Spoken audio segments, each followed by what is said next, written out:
Pinapagandahan ako ng aking dalawang mga beauty kasi ang pangit ko na daw.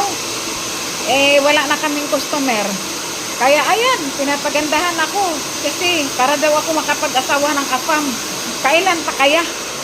Makapag-afam pa kaya ako? Sus, Ginoo ko Maria Jose pa, hindi na. Ayan, tingnan ko kung gaganda ba talaga ako sa mga ginagawa nila. Okay din yan.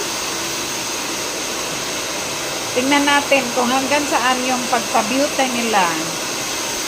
Ayan, ang ginawa nila sa akin, botox lang. Hindi lang protein kasi ang protein, ayoko kasi nang ma-straight yung buhok ko. Gusto ko yung ma-treatment lang. Ayan yung resulta ngayon. Dinadry mo na nila, papayuin nila yan. Tapos, hindi masyadong mainit yung plancha. Tama lang. Parang warm up. Kasi ayoko ng init, makakasira sa buhok. So, siguro mga 250, tama na yan. Pumasok lang yung botox treatment, okay na, tight na.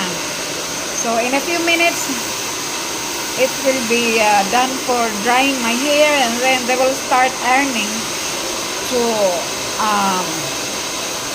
let the treatment, parang pumasok sa aking mga strand. Yan na yun. Mag-start na sila ngayon sa pag-iron. Tingnan natin hanggang saan yung kanilang papaganda ng aking buhok. Kanya, Sige po.